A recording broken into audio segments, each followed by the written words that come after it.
오늘은 교회 네 번째 시리즈 주의 발치를 사모하는 공동체라는 제목으로 함께 하나님의 말씀 나누겠습니다. 여러분, 저는 요즘 시대를 유형의 시대라고 생각합니다. 유형의 시대. 여러분, 요즘 유행하는 꽤나 오래됐죠. 유행한 지 오래됐죠. 요즘 유행하는 그 유형이 뭘까요? 네. MBTI죠. MBTI 유형을 우리는 아주 거의 신봉하다시피 하죠. 그래서 좀 사람끼리 어색한 사람끼리 만났을 때 뭐 물어보죠? MBTI 어떻게 되세요? 이렇게 물어보죠. I세요? 저도 I세요. 하면서 저 E세요? 저도 E고 뭐 JP 뭐 이런 거 막 이렇게 나누지 않습니까?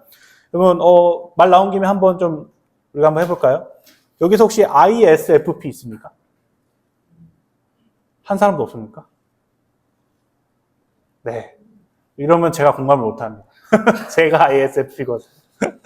뭐 이런 식으로 우리가 교제를 막 해가죠. 여러분, 이렇듯 사람은 자신이랑 이 비슷한 유형을 만나게 되면 되게 반가워합니다. 그러다 보니까 이 성경을 읽을 때에도 약간 나랑 비슷한 인물이나 유형을 만나면 반가워서 그런 식으로 성경을 읽을 때가 있어요. 그런 여러 가지 그런 유형을 따라 읽는 본문 중에 오늘 우리가 읽은 본문이 좀 오해하면서 그런 유형을 따라 읽는 본문 중에 하나인데, 오늘 본문에는 그 예수님을 제외하고 주요 인물이 2명 나옵니다. 누구랑 누구였죠? 그렇죠. 마르다, 마리아요. 근데 여기서 사람들이 자꾸 이거를 성격 유형처럼 나눠요. 이따가 잠시 얘기 나누겠지만, 나는 좀 일 유형이야. 나는 마르다처럼 교회에서 일을 좀 해야지 나는 좀 이렇게 뭔가 성질이 차. 이런 사람이 있고, 나는 그딴 거 다 필요 없고, 찬양하고 말씀 듣는 게 너무 좋아. 그러니까 나는 마리아 유형이야. 이렇게 생각하는 경우가 있습니다. 여러분, 그러나 좀 죄송한 말씀이지만 이 본문은 그런 식으로 우리가 유형 나누라고 주신 본문이 아니에요. 이 본문은 이 마르다와 마리아의 얘기를 통해서 신자에게 가장 중요한 것은 무엇인가? 신자의 신앙생활에 있어서 가장 우선시해야 되는 게 무엇인가를 알려주는 본문이지, 나는 일 중심이니까 마르다야, 나는 뭐 예배 중심이니까 마리아, 이렇게 나누라고 주신 본문이 아니라는 겁니다. 당시에 좀 배경 설명하면서 좀 여러분께 이해를 돕기 원하는데요. 당시에는 예수님이 말씀을 막 여기저기 돌아다니시면서 전하던 시기였어요. 여러분, 어제 누구의 컴백 무대가 있었죠? 그렇죠. 광화문 일대가 난리가 났죠. 그래가지고 뭐 교통 통제 막히고 난리가 났습니다. 근데 이 당시에 예수님 시대 당시에 BTS가 누구였을까요? 예수님이었어요. 예수님이 가는 곳이면 정말 막 몇백 명이고 막 이렇게 몰려다니면서 예수님의 말씀을 듣기 위해서 아주 난리가 났던 그런 시대였습니다. 근데 소문이 들리기 시작한 겁니다. 마르다랑 마리아한테. 예수님이 우리 마을에 온대. 그래서 마르다가 이 눈치가 빠른 건지 빨리 가서 예수님을 자기 집으로 영접을 합니다. 그래서 마르다는 이제 그때부터 열심히 집안일을 준비하기 시작했어요. 왜냐면 사람들이 몰리고 예수님의 말씀이 끝나면 식사하는 문화가 그때 있었거든요. 그래서 막 이렇게 식사를 준비하고 있었어요. 그래서 마르다에게는 이 사람들을 위해서 나는 이 일을 준비해야 한다라는 나름의 사명감이 좀 있었던 것 같습니다. 근데 여기서 눈치 없는 동생 마리아는 일은 도와주기는커녕 예수님에게 말씀을 들을 준비를 합니다. 여러분, 근데 우리가 이걸 보면서 정말 마리아는 말씀이 열심히 있구나 라는 식으로만 보면 조금 곤란합니다. 왜냐하면 당시에 예수님이 됐건 랍비가 됐건 누군가의 집에 가서 말씀을 전할 때에는 여성의 위치가 따로 있었어요. 그럼 여성의 위치는 말씀을 듣는 자리였을까요? 아니면 부엌이었을까요? 부엌이었어요. 정말 죄송하지만. 여러분, 한국만 해도 불과 100년 전만 해도 여성이 뭔가를 하는 것에 대해서 굉장히 보수적인 그런 사회였죠. 여러분, 근데 100년 전이 아니라 2000년 전입니다. 그리고 아시아도 아니고 이 고대 근동, 뭐 굳이 아시아로 보면 아시아지만 고대 근동 지역입니다. 그러니까 우리가 상상하는 것보다 훨씬 더 남성 우월적인 사상이 엄청나게 강력한 곳이고, 그리고 우리가 상상하는 것보다 더욱더 여성 차별이 많았던 시대가 바로 이 시대였다라는 거예요. 여러분, 근데 이 시대 배경상으로 봤을 때 마르다는 너무나 당연한 위치에 있었어요. 부엌. 마르다는 부엌에 있었죠. 마리아는 어디 있었어요? 예수님의 말씀을 듣는 위치에 있었어요. 근데 심지어 이 마리아의 위치가 어떻게 보면 마르다로 하여금 더 화나게끔 하는 위치에 있었어요. 39절 말씀인데 오늘 우리가 읽은 말씀 한번 같이 읽어보겠습니다. 시작. 그에게 마리아라 하는 동생이 있어 그의 말씀을 듣더니. 자, 당시에 여성이 주방이 아닌 말씀을 듣는 위치에 있는 것도 되게 요즘 용어로 빡치는 일입니다. 이래서는 안 돼요. 근데 지금 남성들의 위치에 있었어요. 근데 그것도 아니고 어디 있었죠? 주의 발치. 주의 발치는 어디입니까? 여기예요. 여기에 있었다라는 거예요. 여러분, 이것을 봤을 때 여러분이 만약에 예수님이라면 마리아한테 어떻게 얘기하셨을 것 같아요? 남성 유대인인 예수님이었다면 여러분은 뭐라고 얘기했을 것 같습니까? 저는요, 이렇게 얘기했을 것 같아요. 예수님 사랑이 많으신 분이니까 이렇게 했을 것 같아요. 야, 이 눈치 없는 놈아. 너 빨리 주방으로 가서 저기 마르다 언니 도와. 빨리 가서 일해. 이랬을 것 같아요. 근데 이게 차별 때문에 그런 게 아니라 얘 살리려고. 왜냐면 이 말이 끝난 다음에 이 마리아가 받을 남성들에 대한 그 엄청난 공격은 이루 형용할 수 없었을 거예요. 왜냐면 여자가 옛날에 막 그런 말 있지 않습니까? 여자가 감히 막 이런 말 있지 않았습니까? 옛날에? 아마 그거가 엄청나게 심했던 시대이기 때문에 그 이후에 있을 마리아를 위해서 저는 그렇게 얘기했을 것 같아요. 근데 신기하게도 예수님은 그렇게 말씀하시지 않았어요. 42절 말씀인데 한번 같이 읽어보도록 하겠습니다. 시작. 몇 가지만 하든지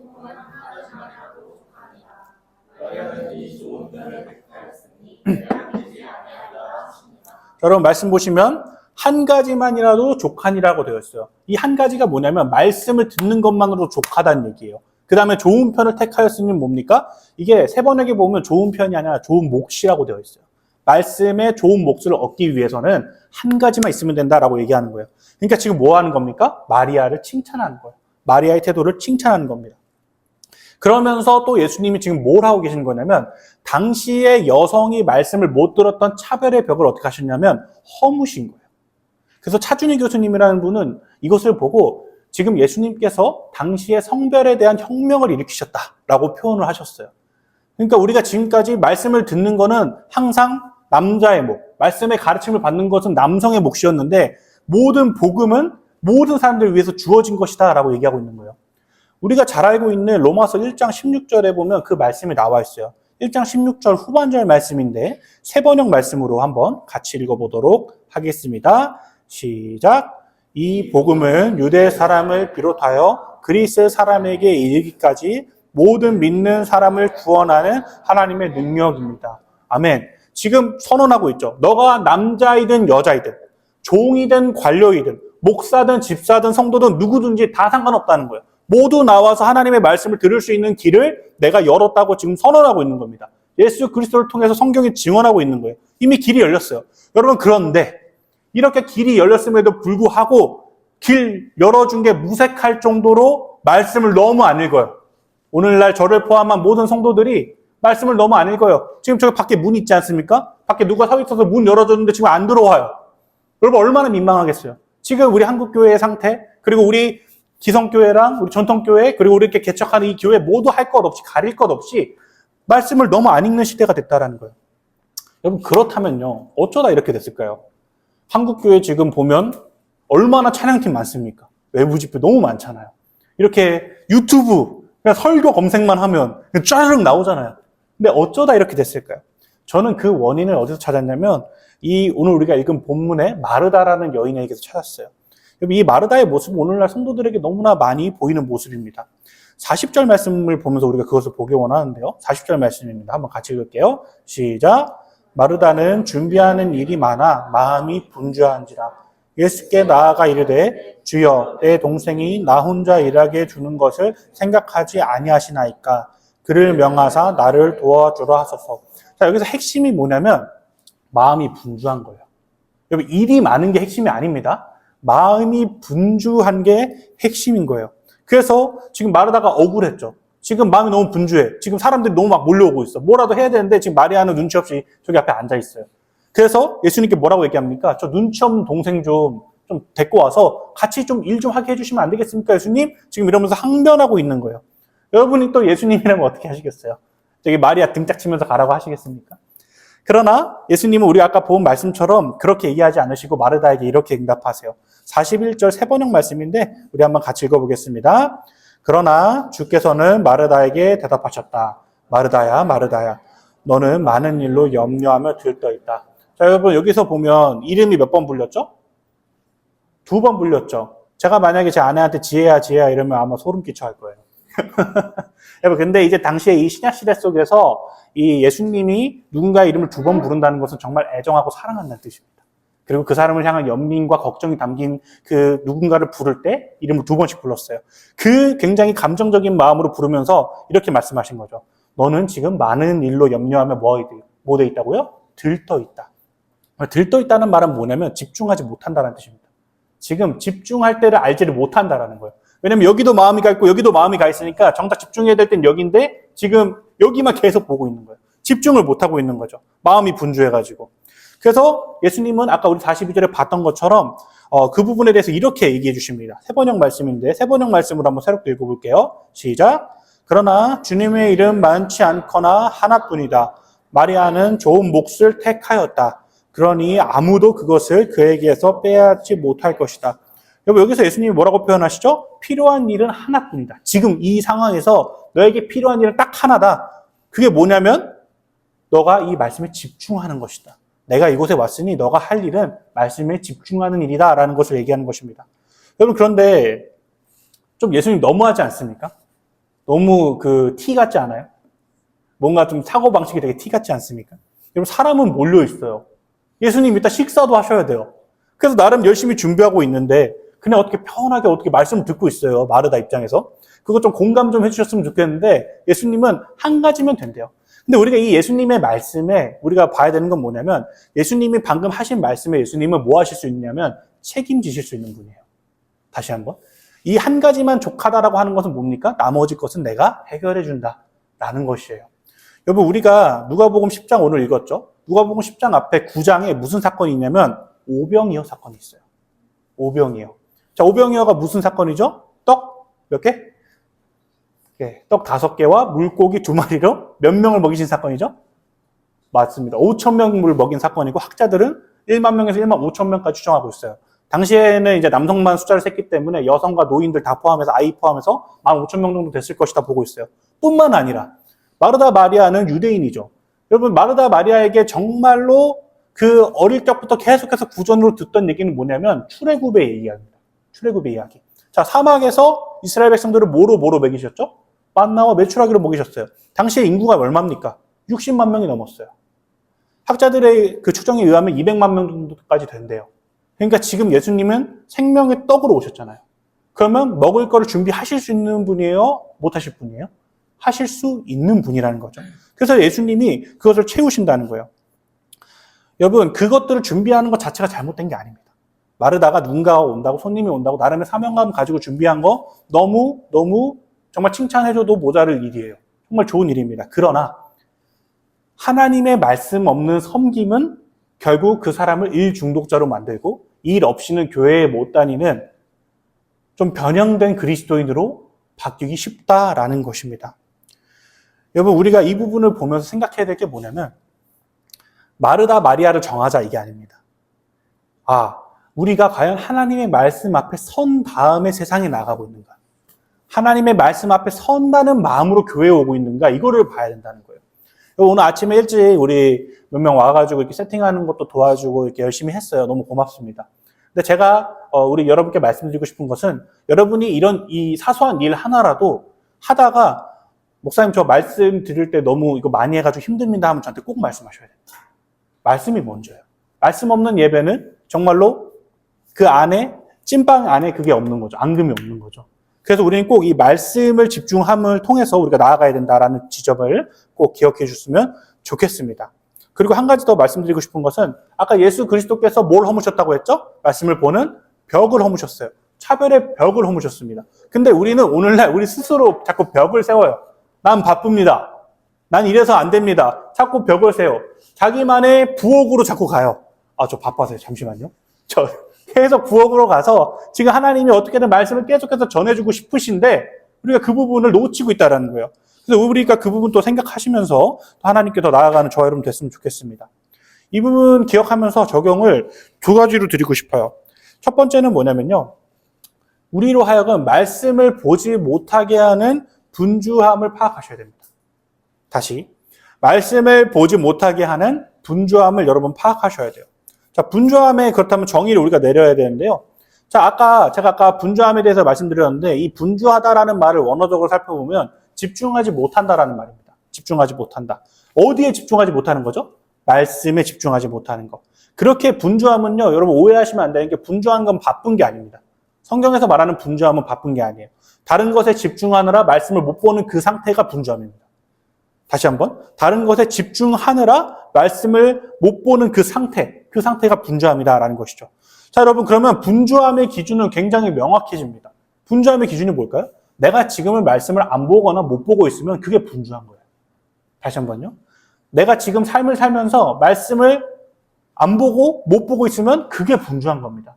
그래서 우리가 이 부분을 잘 이해하셔야 돼요.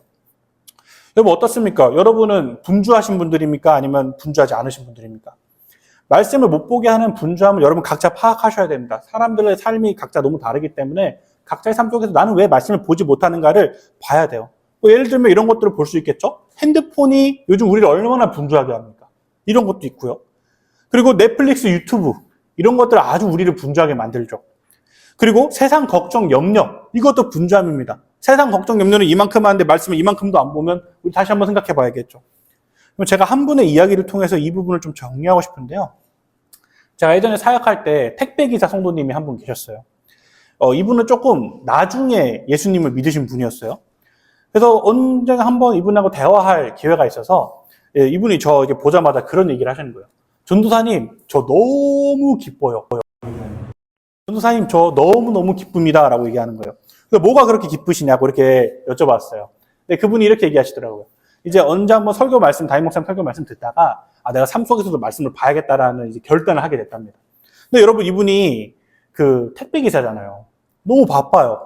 그래서 하루 종일 아침 새벽부터 저녁까지 육체 노동을 하십니다. 그리고 집에 가면 뭘 하죠? 육아를 해야 돼요. 그러니까 너무 바쁘시잖아요. 그래서 말씀을 너무 보고 싶은데 어떡하지? 라는 이 고민을 하게 됐답니다.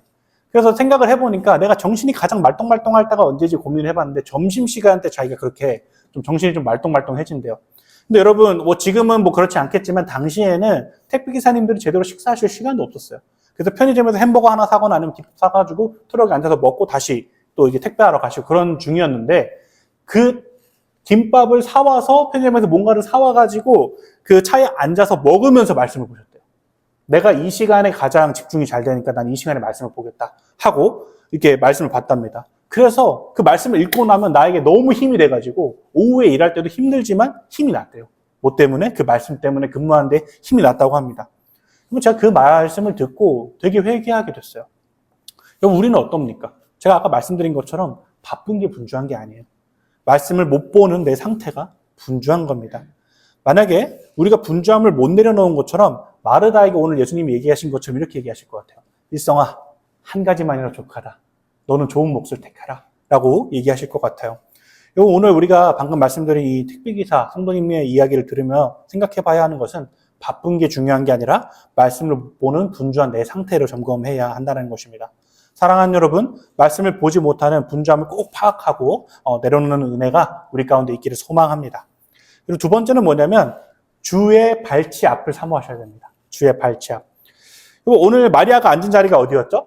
주의 발치였어요. 가장 앞에 있는 그 자리였습니다. 여러분 아마 저는 이 성경을 읽으면서 가장 너무 부러운 인물이 누구냐면 바로 이 마리아예요.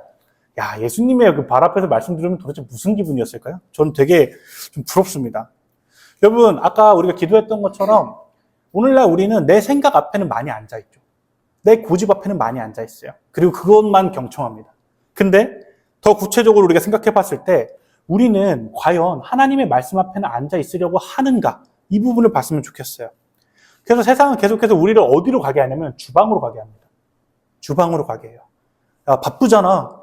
너 이거 해야 되잖아. 하면서 점점 말씀과 멀어지게 합니다.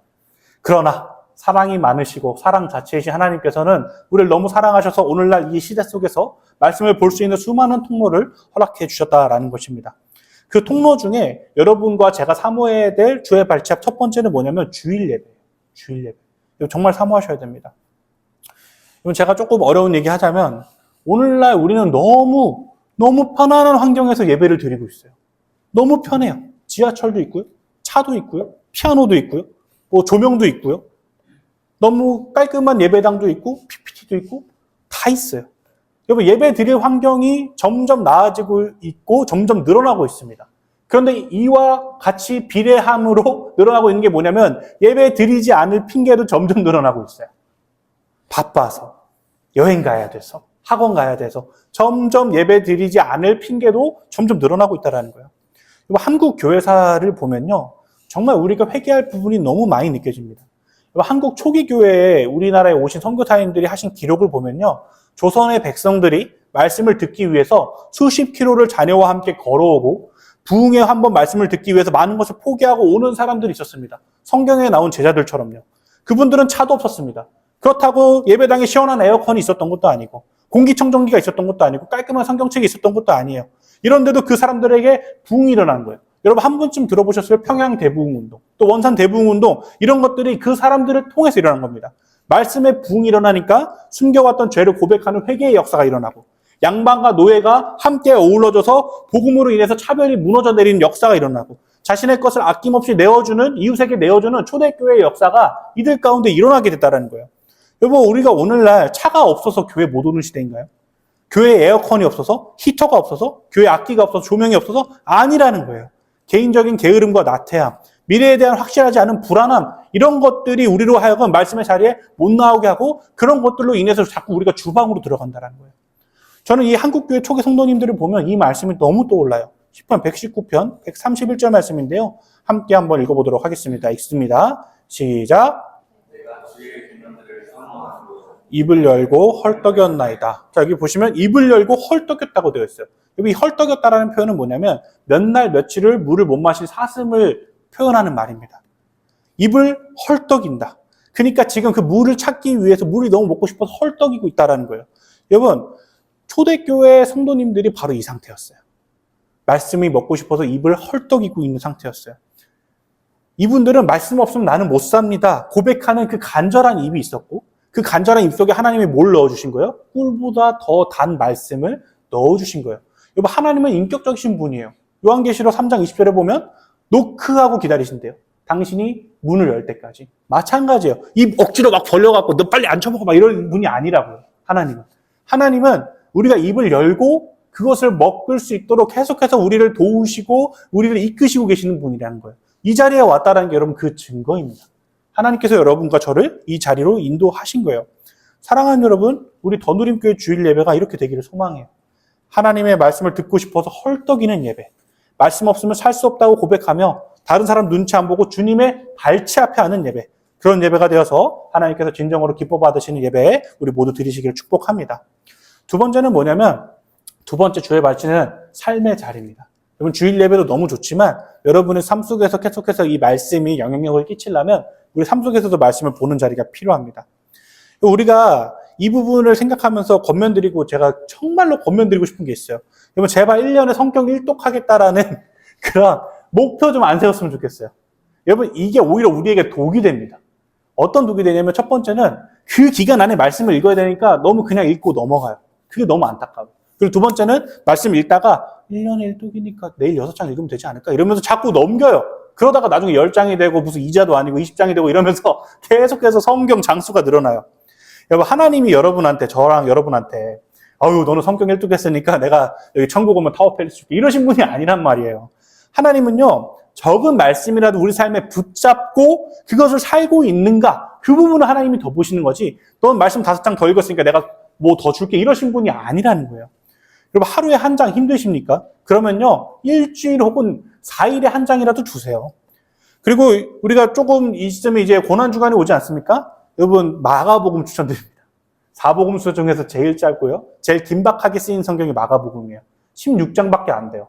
그러니까 우리 고난주간 기간에 마가복음 한번 읽어보시는 거 추천드릴게요. 그리고 여기서 팁을 하나 더 드리면요, 구체적으로 정하셔야 됩니다. 자, 그러면 나는 오늘부터 맥체인 성경 읽기 해서 하루에 4장씩 읽고, 아니면 하루에 나름대로 2장씩 읽겠다, 이런 분들이 있어요. 좋습니다. 근데 그 하루에 2장 읽는 거 정하는 것도 좋은데 여러분의 시간과 장소를 정하셔야 돼요. 아까 택배기사님 보셨죠? 택배기사 성도님. 점심시간에 내가 김밥 먹으면서라도 말씀 보겠다, 이거 정하셨잖아요. 가장 말똥말똥한 시간 여러분 잘 정하셔야 됩니다. 여러분, 어떤 분은요, 출근하면서 큐티를 하시는 분들이 있어요. 가끔 제가 아침에 지하철 타보면 진짜 출근기간에 핸드폰으로 이렇게 큐티 하시는 분들이 있거든요. 진짜 존경스러워요. 그 시간에 어떻게 하는지. 근데 물어보면요, 그분들은 그 시간이 편하대요. 그런 사람들이 있습니다. 저희 아내도 그때 하고 있어요. 그리고 어떤 사람은요, 자기 전 30분 전에 말씀을 보는 게 그렇게 좋대요. 그래서 그때 하시는 분이 있고, 다 다릅니다. 몇 날 몇 시에 하느냐가 중요한 게 아니에요. 매일 조금이라도 말씀을 보고 있는가. 여러분, 한 장 다 읽기 힘들면요, 여러분, 소제목 얼마나 잘 나와 있습니까? 우리 성경에. 소제목으로 구분되어 있잖아요. 그 소제목이라도 여러분 좀 읽어보십시오. 그렇게 해서 여러분이 하나님께 약속드린 그 선한 그 시간에 읽으셨으면 좋겠어요. 예를 들면 밤 10시 내 방 책상 앉아서, 출근길 지하철에 서서, 이런 것들을 구체적으로 정하십시오. 아마 이런 거 정하지 않으면 여러분 이틀 지나서 거의 무너질 겁니다. 레이기 읽으시는 분들은 하루 만에 무너지실 수도 있어요. 그래서 여러분이 꼭 그 부분을 잘 정하시면서 읽으셨으면 좋겠습니다. 그래서 예수님의 말씀처럼 이 세상에서 가장 좋은 몫을 얻어가시는 사랑하는 저와 여러분 되시기를 축복합니다. 자, 우리 말씀을 좀 맺으면서 나아가려고 합니다. 여러분, 오늘 우리는요, 감격적인 첫 예배를 드리면서 말씀을 들었습니다. 그럼 제가 이렇게 이 말씀을 전한 이유는 이 설교 자체가 제가 교회를 세우면서 우리가 함께 교회를 이루어가면서 함께 좀 생각했으면 하는 기도 제목이기 때문에 이렇게 말씀을 갖고 왔습니다. 사랑하는 여러분이 이렇게 같이 기도했으면 좋겠어요. 우리 교회가 분주해져서 말씀과 멀어지지 않도록 이 부분 기도했으면 좋겠고, 뭔가 하는 건 많은데 말씀은 없는 비극이 일어나지 않도록 기도해 주셨으면 좋겠고, 우리 교회가 다른 건 몰라도 말씀만은 늘 붙잡는 교회 되도록, 그리고 우리 교회가 하나님의 말씀을 듣는 주의 발치를 사모하는 교회 되도록, 마지막으로 우리 교회의 모든 성도가 말씀을 사모하는 성도들이 되어서 예수님 다시 오시는 그날까지 나의 의로 사는 것이 아니라 하나님의 말씀으로 살아가는 교회 되도록, 그런 성도들 되도록 함께 기도 부탁드립니다. 여러분, 이후의 삶에서요, 하나님의 말씀을 보지 못하는 모든 분주함을 내려놓으셨으면 좋겠습니다. 그리고 그 부분을 파악하시고요, 마리아처럼 여러분 좀 눈치 없으셔도 돼요. 말씀 앞에 앉을 때는 조금 눈치 없으셔도 됩니다. 말씀 앞에 앉아서 정말로 하나님, 제가 이 말씀 없으면 못 삽니다, 헐떡이는 그런 삶 사시면서 그 삶이 하나님께 기쁨을 올려드려지며 하나님께 향기로운 제사가 되는 저 여러분 되시기를 축복합니다.